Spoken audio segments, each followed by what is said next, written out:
ध्यान मंदिर की वैज्ञानिकता। Osho Haseeba खेलीबा धरीबा ध्यानम A talk given in Bombay, India. Discourse number 2. मेरे प्रिय आत्मन, सुना है मैंने एक खतरनाक तूफान में कोई नाव उलट गई थी। एक व्यक्ति उस नाव में बच गया और एक निर्जन द्वीप पर जा लगा। दिन, 2 दिन, 4 दिन, सप्ताह, 2 सप्ताह उसने प्रतीक्षा की कि जिस बड़ी दुनिया का वो निवासी था वहां से कोई उसे बचाने आ जाएगा। फिर महीने भी बीत गए और वर्ष भी बीतने लगा। फिर किसी को आते न देखकर वो धीरे धीरे प्रतीक्षा करना भी भूल गया। 5 वर्षों के बाद कोई जहाज वहां से गुजरा। उस एकांत निर्जन द्वीप पर उस आदमी को निकालने के लिए जहाज ने लोगों को उतारा, और जब उन लोगों ने उस खो गए आदमी को वापस चलने को कहा तो वो विचार में पड़ गया। उन लोगों ने कहा, क्या विचार कर रहे हैं, चलना है या नहीं? तो उस आदमी ने कहा, अगर तुम्हारे साथ जहाज पर कुछ अखबार हों जो तुम्हारी दुनिया की खबर लाए हों तो मैं पिछले दिनों के कुछ अखबार देख लेना चाहता हूं। अखबार देखकर उसने कहा, तुम अपनी दुनिया संभालो और अपने अखबार भी, और मैं जाने से इनकार करता हूं। बहुत हैरान हुए वे लोग। उनकी हैरानी स्वाभाविक थी, पर वो आदमी कहने लगा, इन 5 वर्षों में मैंने जिस शांति, जिस मौन और जिस आनंद को अनुभव किया है वो मैंने पूरे जीवन के 50 वर्षों में भी तुम्हारी उस बड़ी दुनिया में कभी अनुभव नहीं किया था। और सौभाग्य और परमात्मा की अनुकंपा कि उस दिन तूफान में नाव उलट गई और मैं इस द्वीप पर आ लगा। यदि मैं कभी इस द्वीप पर न लगा होता तो शायद मुझे पता भी न चलता कि मैं किस बड़े पागल खाने में 50 वर्षों से जी रहा था। हम उस बड़े पागल खाने के हिस्से हैं, उसमें ही पैदा होते हैं, उसमें ही बड़े होते हैं, उसमें ही जीते हैं, और इसलिए कभी पता भी नहीं चल पाता कि जीवन में जो भी पाने योग्य है वो सभी हमारे हाथ से चूक गया है।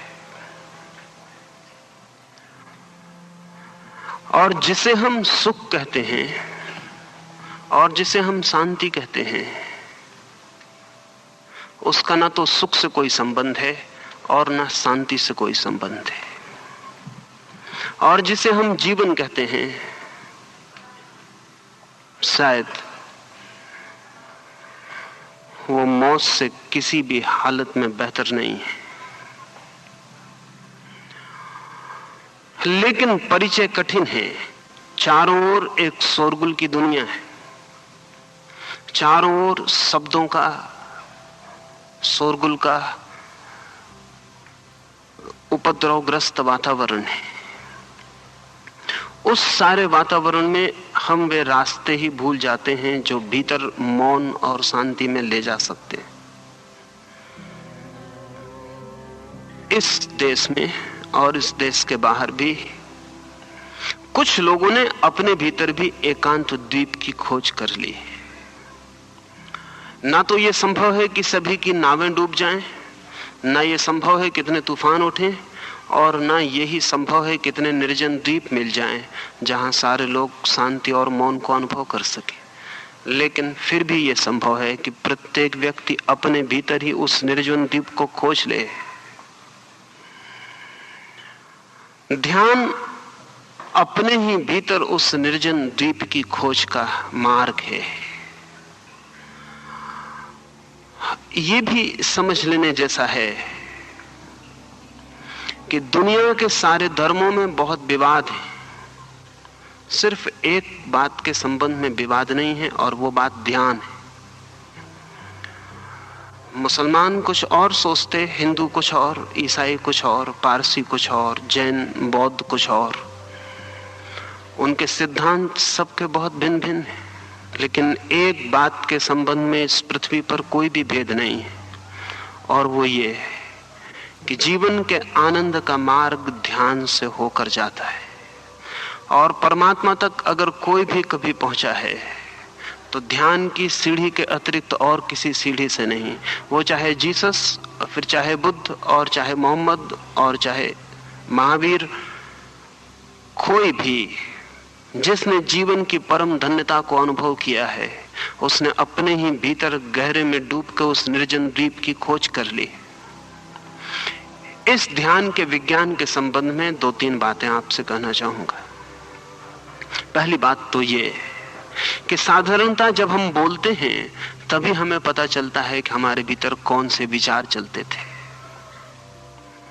ध्यान का विज्ञान इस स्थिति को, जब हम बोलते हैं तभी हमें पता चलता है हमारे भीतर क्या था, अत्यंत ऊपरी अवस्था मानता है। अगर एक आदमी न बोले तो हम पहचान भी ना पाएं कि वो कौन है, क्या है। सुकरात ने किसी आदमी से मिलते वक्त कहा कि तुम बोलो कुछ तो मैं पहचान लूं कि तुम कौन हो। तुम न बोलो कुछ तो पहचान बहुत मुश्किल है। इसलिए तो हम जानवरों को अलग अलग नहीं पहचान पाते, क्योंकि वे बोलते नहीं हैं, और मौन में सारी शक्लें एक जैसी हो जाती। शब्द हमारे बाहर प्रकट होता है तभी हमें पता चलता है हमारे भीतर क्या था। ध्यान का विज्ञान कहता है ये अवस्था सबसे ऊपरी अवस्था है चित्त की, सरफेस, ऊपर की परत है। हम नहीं बोले होते हैं तब भी पहले उसके विचार भीतर चलता है, अन्यथा हम बोलेंगे कैसे। अगर मैं कहता हूं ओम, तो इसके पहले कि मैंने कहा, उसके पहले मेरे भीतर ओंठों के पार और मेरे हृदय के किसी कोने में ओम का निर्माण हो जाता है। ध्यान कहता है वो दूसरी परत है व्यक्तित्व की गहराई की। साधारणतः आदमी ऊपर की परत पर ही जीता है, उसे दूसरी परत का भी पता नहीं होता। उसके बोलने की दुनिया के नीचे भी एक सोचने का जगत है, उसका भी उसे कुछ पता नहीं होता। काश हमें हमारे सोचने का जगत का पता चल जाए तो हम बहुत हैरान हो जाएं। जितना हम सोचते हैं उसका बहुत थोड़ा सा हिस्सा वाणी में प्रकट होता है। ठीक ऐसे ही जैसे एक बर्फ के टुकड़े को हम पानी में डाल दें तो एक हिस्सा ऊपर हो और 9 हिस्सा नीचे डूब जाए। हमारा भी 9 हिस्सा जीवन का विचार का तल नीचे डूबा रहता है, एक हिस्सा ऊपर दिखाई पड़ता है। इसलिए अक्सर ऐसा हो जाता है कि आप क्रोध कर चुकते हैं तब आप कहते हैं कि यह कैसे संभव हुआ कि मैंने क्रोध किया। एक आदमी हत्या कर देता है, फिर कहता है, पछताता है कि कैसे संभव हुआ कि मैंने हत्या की। इन स्पाइट ऑफ मी, वो कहता है मेरे बावजूद ये हो गया, मैंने तो कभी ऐसा करना ही नहीं चाहा था। उसे पता नहीं कि हत्या आकस्मिक नहीं है, पहले भीतर निर्मित होती है, लेकिन वो तल गहरा है और उस तल से हमारा कोई संबंध नहीं रह गया। ध्यान कहता है पहले तल का नाम बैखुरी है, दूसरे तल का नाम मध्यमा है, और उसके नीचे भी एक तल है जिसे ध्यान का विज्ञान पश्यंती कहता है। इसके पहले कि भीतर ओंठों के पार हृदय के कोने में शब्द निर्मित हो, उससे भी पहले शब्द का निर्माण होता है। लेकिन उस तीसरे तल का तो हमें साधारणतः कोई भी पता नहीं होता, उससे हमारा कोई संबंध नहीं होता। दूसरे तक हम कभी कभी झांक पाते हैं, तीसरे तक हम कभी नहीं झांक पाते। ध्यान का विज्ञान कहता है कि पहला तल बोलने का है, दूसरा तल सोचने का है, तीसरा तल दर्शन का है। पश्यंती का अर्थ है देखना। जहां शब्द देखे जाते हैं, मोहम्मद कहते हैं कि मैंने कुरान देखी, सुनी नहीं। वेद के ऋषि कहते हैं हमने ज्ञान देखा, सुना नहीं। मूसा कहते हैं मेरे सामने 10 कमांडमेंट्स प्रकट हुए, दिखाई पड़े, सुने नहीं। ये तीसरे तल की बात है, जहां विचार दिखाई पड़ते हैं, सुनाई नहीं। तीसरा तल भी ध्यान के हिसाब से मन का आखिरी तल नहीं है, चौथा एक तल है जिसे ध्यान का विज्ञान परा कहता है। वहां विचार दिखाई भी नहीं पड़ते, सुनाई भी नहीं पड़ते, और जब कोई व्यक्ति देखने और सुनने से नीचे उतर जाता है तब उस चौथे तल का पता चलता है। और उस चौथे तल के पार जो जगत है वो ध्यान का जगत है। ये चार हमारी परतें हैं, इन चार दीवालों के भीतर हमारी आत्मा है।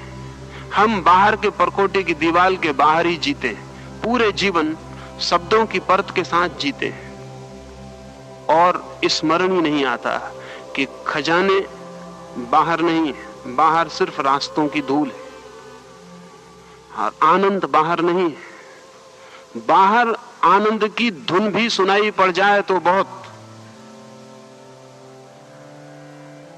जीवन का सब कुछ भीतर है, जड़ों में गहरे अंधेरे में दबा हुआ। ध्यान वहां तक पहुंचने का मार्ग है। पृथ्वी पर बहुत से रास्तों से उस पांचवी स्थिति में पहुंचने की कोशिश की जाती रही है,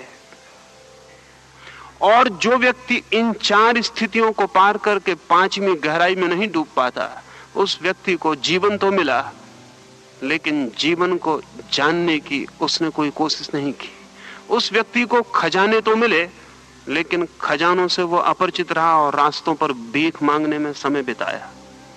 उस व्यक्ति के पास वीणा तो थी जिससे संगीत पैदा हो सकता है, लेकिन उसने उसे कभी छुआ नहीं। उसकी अंगुलियों का कभी कोई स्पर्श उसकी वीणा तक नहीं पहुंचा। हम जिसे सुख कहते हैं, धर्म उसे सुख नहीं कहता है भी नहीं। हम भी भली भांति जानते हैं हमारा सुख करीब करीब ऐसा है। मुझे एक छोटी सी कहानी याद आती। एक आदमी अपने मित्रों के पास बैठा है, बहुत बेचैन, बहुत परेशान, और ऐसा मालूम पड़ता है उसके भीतर कोई बहुत बहुत कष्ट, कोई भीतर वो बहुत पीड़ा को दबाए हुए। अंततः एक मित्र उससे पूछता है, इतने परेशान है, बात क्या है? सिर में दर्द है, पेट में दर्द है? उस आदमी ने कहा, नहीं, ना सिर में दर्द है ना पेट में दर्द, मेरे जूते बहुत काट रहे हैं, बहुत तंग हैं जूते। मित्र ने कहा, तो जूतों को निकाल दें, और अगर इतने तंग जूते हैं कि इतना परेशान कर रहे हैं तो थोड़े ठीक जूते खरीद लें। उस आदमी ने कहा, नहीं, ये ना हो सकेगा, मैं वैसे ही बहुत मुसीबत में हूं। पत्नी मेरी बीमार है, लड़की ने न चाहता था जिस व्यक्ति से उससे शादी कर ली, लड़का शराबी है, जुआरी है, और मेरी हालत दिवाले के करीब है। नहीं, मैं वैसे ही बहुत दुख में हूं। उन मित्रों ने कहा, आप पागल हैं, वैसे ही बहुत दुख में हैं तो इस जूते को तो बदल ही लें। उस आदमी ने कहा, इस जूते के साथ ही मेरा एकमात्र सुख रह गया है। तब तो वे बहुत चकित हुए। उन्होंने कहा, ये सुख किस प्रकार का है? उस आदमी ने कहा, मैं इतनी मुसीबतों में हूं, दिन भर ये जूता मुझे काटता है, सांझ जब मैं इस जूते को उतारता हूं तो मुझे बड़ी राहत मिलती। एक ही सुख मेरे पास बचा है, वो ये कि सांझ जब घर जाके मैं इस जूते को उतारता हूं तो बड़ी रिलीफ, बड़ी राहत मिलती। बस एक ही सुख मेरे पास है, और तो दुख ही दुख है। इस जूते को मैं नहीं बदल सकता हूं। जिसे हम सुख कहते हैं वो तंग जूते से ज्यादा सुख नहीं है, रिलीफ से ज्यादा सुख नहीं है। जिसे हम सुख कहते हैं वो थोड़ी सी देर के लिए किसी तनाव से मुक्ति है, नकारात्मक है, निगेटिव है। एक आदमी थोड़ी देर के लिए शराब पी लेता है और सोचता है सुख में। एक आदमी थोड़ी देर के लिए सेक्स में उतर जाता है और सोचता है कि सुख में। एक आदमी थोड़ी देर के लिए संगीत सुन लेता है और सोचता है कि सुख में। एक आदमी बैठ के गपशप कर लेता है, हंसी मजाक कर लेता है, हंस लेता है और सोचता है कि सुख में। ये सारे सुख तंग जूते को सांझ उतारने से भिन्न नहीं है। इनका सुख से कोई भी संबंध नहीं है। सुख एक पॉजिटिव, एक विधायक स्थिति है, नकारात्मक नहीं। सुख छींक जैसी चीज नहीं है कि आपको छींक आ जाती है, पीछे थोड़ी राहत मिलती क्योंकि छींक परेशान कर रही थी। वो एक नकारात्मक चीज नहीं है कि बोझ मन से उतर जाता है और पीछे अच्छा लगता है।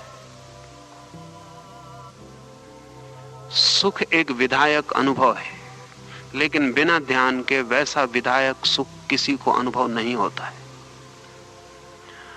और जैसे जैसे आदमी सभ्य और शिक्षित हुआ है, वैसे वैसे ध्यान से दूर हुआ है। सारी शिक्षा, सारी सभ्यता आदमी को दूसरों से कैसे संबंधित हो ये तो सिखा देती है, लेकिन अपने से कैसे संबंधित हो ये नहीं सिखाती। समाज को कोई प्रयोजन भी नहीं है कि आप अपने से संबंधित हो। समाज चाहता है आप दूसरों से संबंधित हो। ठीक से, कुशलता से बात पूरी हो जाती। आप कुशलता से काम करें, बात पूरी हो जाती। समाज आपको एक फंक्शन से ज्यादा नहीं मानता। अच्छे दुकानदार हो, अच्छे नौकर हो, अच्छे पति हो, अच्छी मां हो, अच्छी पत्नी हो, बात समाप्त हो गई। आपसे समाज को कोई लेना देना नहीं है। इसलिए समाज की सारी शिक्षा उपयोगिता है, यूटिलिटी। समाज सारी शिक्षा ऐसी देता है जिससे कुछ पैदा हो। आनंद से कुछ भी पैदा होता नहीं दिखाई पड़ता। आनंद कोई कमोडिटी नहीं है जो बाजार में बिक सके। आनंद कोई ऐसी चीज नहीं जिसे रुपए में बंजाया जा सके। आनंद कोई ऐसी चीज नहीं जिसे बैंक बैलेंस में जमा किया जा सके। आनंद कोई ऐसी चीज नहीं है जिसकी कोई भी मूल्य, जिसकी कोई भी बाजार में कीमत हो सके। इसलिए समाज को आनंद से कोई प्रयोजन नहीं है। और कठिनाई यही है कि आनंद भर एक ऐसी चीज है जो व्यक्ति के लिए मूल्यवान है, बाकी कुछ भी मूल्यवान नहीं है। लेकिन जैसे जैसे आदमी सभ्य होता है, यूटिलिटेरियन होता है। सब चीजों की उपयोगिता होनी चाहिए। मेरे पास लोग आते हैं, वे कहते हैं ध्यान से क्या मिलेगा। शायद वे सोचते होंगे रुपए मिले, मकान मिले, कोई पद मिले। ध्यान से न पद मिलेगा, न रुपए मिलेंगे, न मकान मिलेगा। ध्यान कोई उपयोगिता नहीं है। लेकिन जो आदमी सिर्फ उपयोगी चीजों की तलाश में घूम रहा है, वो आदमी सिर्फ मौत की तलाश में घूम रहा है। जीवन की भी कोई उपयोगिता नहीं है। जीवन में जो भी महत्वपूर्ण है वो पर्पसलेस है। जीवन में जो भी महत्वपूर्ण है उसकी बाजार में कोई कीमत नहीं। प्रेम की कोई कीमत है बाजार में? कोई कीमत नहीं है। आनंद की कोई कीमत है? कोई कीमत नहीं है। प्रार्थना की कोई कीमत है? कोई कीमत नहीं। ध्यान की, परमात्मा की, इनकी कोई भी कीमत नहीं है। लेकिन जिस जिंदगी में अनुपयोगी, नॉन यूटिलिटेरियन मार्ग नहीं होता, उस जिंदगी में सितारों की चमक भी खो जाती है। उस जिंदगी में फूलों की सुगंध भी खो जाती है। उस जिंदगी में पक्षियों के गीत भी खो जाते हैं। उस जिंदगी में नदियों की दौड़ती हुई गति भी खो जाती है। उस जिंदगी में कुछ भी नहीं बचता, सिर्फ बाजार बचता है। उस जिंदगी में काम के सिवाय कुछ भी नहीं बचता। उस जिंदगी में तनाव और परेशानी और चिंताओं के सिवाय कुछ भी नहीं बचता। और जिंदगी चिंताओं का एक जोड़ नहीं है, लेकिन हमारी जिंदगी चिंताओं का एक जोड़ है। ध्यान हमारी जिंदगी में उस डायमेंशन, उस आयाम की खोज है जहां हम बिना प्रयोजन के, सिर्फ होने मात्र में, जस्ट टू बी, होने मात्र में आनंदित होते हैं। और जब भी हमारे जीवन में कहीं से भी सुख की कोई किरण उतरती है, तो वे ही क्षण होते हैं जब हम खाली, बिना काम के, समुद्र के तट पर, या किसी पर्वत की ओट में, या रात आकाश के तारों के नीचे, या सुबह उगते सूरज के साथ, या आकाश में उड़ते हुए पक्षियों के पीछे, या खिले हुए फूलों के पास, कभी जब हम बिना काम, बिल्कुल बेकाम, बिल्कुल व्यर्थ, बाजार में जिसकी कोई कीमत ना होगी, ऐसे किसी क्षण में होते हैं, तभी हमारे जीवन में सुख की थोड़ी सी ध्वनि उतरती। लेकिन ये आकस्मिक, एक्सीडेंटल होती। ध्यान व्यवस्थित रूप से इस किरण की खोज है। ये कभी होती है। ये ट्यूनिंग कभी हम विश्व के और हमारे बीच संगीत का सुर बंध जाता है, कभी। ठीक वैसे ही जैसे कोई बच्चा सितार को छेड़ दे और कोई राग पैदा हो जाए। आकस्मिक। ध्यान व्यवस्थित रूप से जीवन में उस द्वार को बड़ा करने का नाम है जहां से आनंद की किरण उतरनी शुरू होती, जहां से हम पदार्थ से छूटते हैं और परमात्मा से जुड़ते हैं। मेरे देखे ध्यान से ज्यादा बिना कीमत की कोई चीज नहीं है और ध्यान से ज्यादा बहुमूल्य भी कोई चीज नहीं है। और आश्चर्य की बात यह है कि ये जो ध्यान, प्रार्थना या हम कोई और नाम दें, ये इतनी कठिन बात नहीं है जितना लोग सोचते हैं। कठिनाई अपरिचय की, कठिनाई न जानने के अतिरिक्त और कुछ भी नहीं है। जैसे हमारे घर के किनारे पर ही कोई फूल खिला हो और हमने खिड़की ना खोली हो, जैसे बाहर सूरज खड़ा हो और हमारे द्वार बंद हो, जैसे खजाना सामने पड़ा हो और हम आंख बंद किए बैठे हो, ऐसी कठिनाई है। अपने ही हाथ से अपरिचय के कारण कुछ हम खोए हुए बैठे हैं जो हमारा किसी भी क्षण हो सकता है। ध्यान प्रत्येक व्यक्ति की क्षमता है, क्षमता ही नहीं, प्रत्येक व्यक्ति का अधिकार भी। परमात्मा जिस दिन व्यक्ति को पैदा करता है, ध्यान के साथ ही पैदा करता है। बच्चों में बूढ़ों से ज्यादा ध्यान होता, इसलिए बच्चों की जिंदगी में बूढ़ों से ज्यादा आनंद की पुलक होती। इसलिए बच्चों की आंखों में कुछ अलौकिक। बच्चे बोलते भी हैं तो जैसे मौन भीतर से बोलता है, बूढ़े बोलते भी हैं तो मौन से बचने के लिए। दो आदमी पास बैठते हैं तो इसलिए जल्दी से बात शुरू कर देते हैं कि कहीं मौन ना घेर ले, कहीं चुप्पी बीच में ना आ जाए, अन्यथा कठिनाई होगी। फिर उस मौन को तोड़ना कठिन पड़ेगा।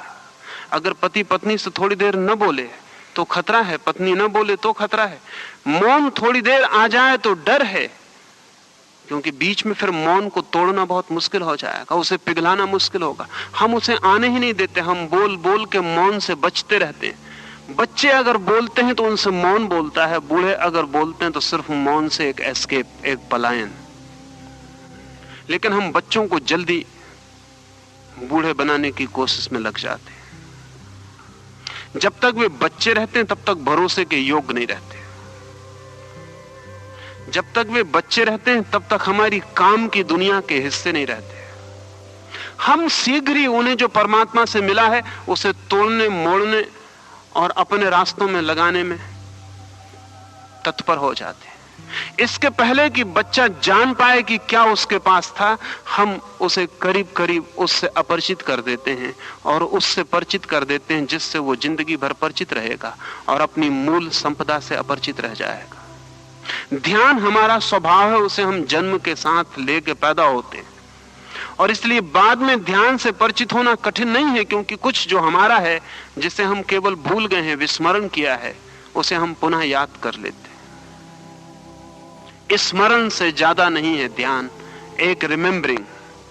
कुछ था हमारे पास जिसे हम भूल गए हैं और पुनः याद कर लेते हैं, इसलिए कठिन नहीं है और प्रत्येक व्यक्ति ध्यान में प्रविष्ट हो सकता है। ध्यान मंदिर से एक ऐसे स्थान का प्रयोजन है जहां किसी भी धर्म का, किसी भी मार्ग का, किसी भी तरह से सोचने वाला व्यक्ति वैज्ञानिक रूप से, साइंटिफिक विधि से ध्यान से परिचित हो सके और ध्यान में प्रवेश कर सके। इतना ही नहीं, ध्यान के मार्ग पर जो बाधाएं हैं उनसे परिचित हो सके वैज्ञानिक ढंग से। और ध्यान रहे, मैं जोर देकर कह रहा हूं वैज्ञानिक ढंग से, क्योंकि मंदिरों की कोई कमी नहीं है, मस्जिदों की कोई कमी नहीं है, गुरुद्वारे बहुत हैं, लेकिन गुरुद्वारों की, मस्जिदों की, मंदिरों की भाषा और आज के आदमी के बीच कोई संबंध नहीं रह गया। ऐसा नहीं कि मंदिर जो बोलते हैं वो गलत बोलते हैं, और ऐसा भी नहीं कि मस्जिद में जो कहा जाता है वो गलत है, और ऐसा भी नहीं कि गुरुद्वारा जो संदेश लिए बैठा है वो गलत है। वे संदेश सब ठीक है, लेकिन भाषा उनकी इतनी पुरानी पड़ गई कि उससे आज के आदमी का कोई संबंध नहीं। आज कोई संबंध हो भी नहीं सकता। आज के आदमी की सारी शिक्षण की व्यवस्था वैज्ञानिक है, और मंदिर और मस्जिद और गुरुद्वारे के सोचने के सारे ढंग पूर्व वैज्ञानिक, प्री साइंटिफिक। उनसे आज के आदमी का कहीं भी कोई तालमेल नहीं हो पाता। ध्यान केंद्र से या ध्यान मंदिर से मेरा प्रयोजन है वैज्ञानिक विधियों से, वैज्ञानिक व्यवस्था से आधुनिक आदमी के मन को ध्यान से न केवल बौद्धिक रूप से परिचित कराया जा सके, बल्कि प्रयोगात्मक एक्सपेरिमेंटली भी उसे प्रवेश दिया जा सके। और बौद्धिक रूप से ध्यान से परिचित होना बहुत कठिन है, प्रयोगात्मक रूप से परिचित होना बहुत सरल है। कुछ चीजें हैं जिन्हें हम करके ही जान सकते हैं, जिन्हें हम जान के कभी नहीं कर सकते। असल में उन्हें हम जान ही नहीं सकते जब तक कि हम कर ना लें। एक वैज्ञानिक व्यवस्था जिससे प्रत्येक व्यक्ति आज की आधुनिकतम व्याख्या, भाषा, प्रतीकों में समझ पा सके, न केवल समझ पा सके बल्कि कर भी सके और ध्यान से परिचित भी हो सके। इसमें 2-3 बातें ख्याल में ले लेने जैसी हैं। कई बार बहुत छोटी सी चीजें हमारे ख्याल में नहीं होती। डॉक्टर पर्ल्स एक अमेरिकन मनोवैज्ञानिक है। उसने एक बहुत छोटी सी बात पर जिंदगी भर प्रयोग किया, एक बहुत छोटी बात जिसका हमें ख्याल भी नहीं हो सकता। उसका कहना है कि जो आदमी भोजन ठीक से चबा के नहीं करता, उस आदमी की जिंदगी में हिंसा ज्यादा होगी, वो ज्यादा वायलेंट होगा। जो आदमी भोजन ठीक से चबा के करता है, उसकी जिंदगी में हिंसा कम हो जाएगी। ये बहुत अजीब सी बात मालूम पड़ती है। चबाने से और हिंसा का क्या संबंध हो सकता है? लेकिन पर्ल्स की 30 साल की खोज यही है कि सभी जानवरों की हिंसा उनके दांतों से बंधी होती है। सभी जानवर दांत से हिंसा करते हैं।